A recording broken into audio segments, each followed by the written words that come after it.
Here is a story about a cheated housewife. Emily had been married to her husband, John, for over a decade.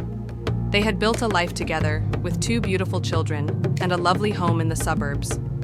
However, over the past year, Emily had begun to notice changes in John's behavior. He was working longer hours, and when he was home, he seemed distant and preoccupied. At first, Emily brushed off her concerns, thinking that John was just stressed with work. But as the months went by, she couldn't shake the feeling that something was off. One day, Emily's suspicions were confirmed when she discovered a text message on John's phone from a woman named Sarah. The message was flirtatious and suggestive, and Emily's heart sank. She confronted John, who initially denied any wrongdoing. But Emily knew what she had seen, and she pressed him for the truth. Finally, John broke down and confessed that he had been having an affair with Sarah for several months. Emily was devastated.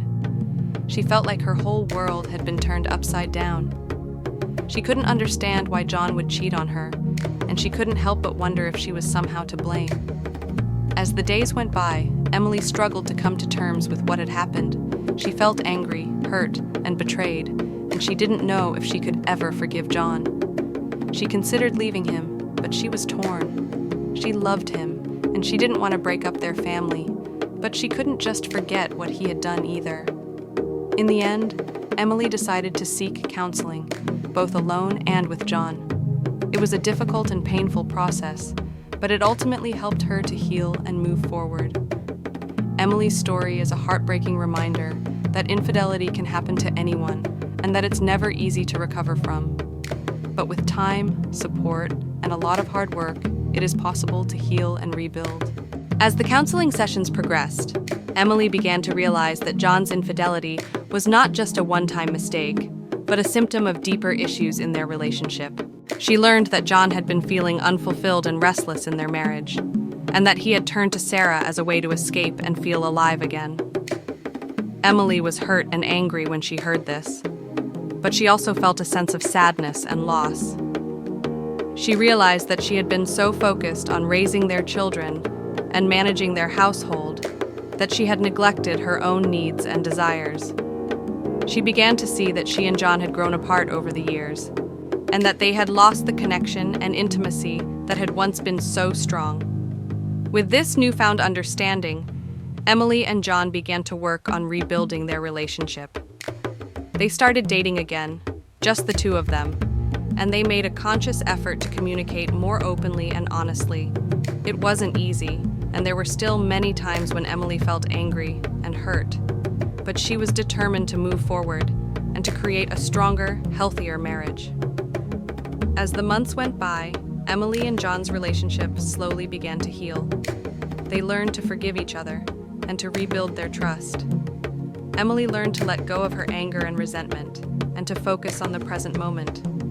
She discovered that she still loved John and that their relationship was worth fighting for. In the end, Emily's story is one of hope and redemption. It shows that even in the darkest of times, there is always the possibility for healing, forgiveness, and new beginnings. As Emily and John continued to work on their relationship, they began to rekindle the spark that had once brought them together. They started taking weekend trips, just the 2 of them, and they made a point to have regular date nights. Emily also started pursuing her own interests and hobbies again, things she had put on hold while raising their children. She started taking art classes and joined a book club, and she found that these activities brought her a sense of joy and fulfillment. John, too, was making changes. He started being more helpful around the house and with the children, and he made a conscious effort to listen to Emily and support her. As they continued to grow and change together, Emily and John's relationship became stronger and more resilient. They learned to communicate more effectively, and they developed a deeper understanding of each other's needs and desires. One day, as they were out on a date, John turned to Emily and said, "I'm so sorry for what I did. I was stupid and selfish, and I hurt you deeply. Can you ever forgive me?" Emily looked at him, her eyes filled with tears. "I've already forgiven you," she said, "but I need you to know that I'm still hurting. I need time to heal, and I need you to be patient with me."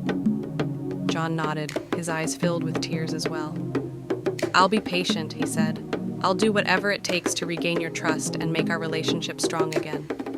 And with that, Emily and John shared a tender kiss, a kiss that marked the beginning of a new chapter in their relationship. Thanks for watching. Like, subscribe, and share to your friends for more content like this.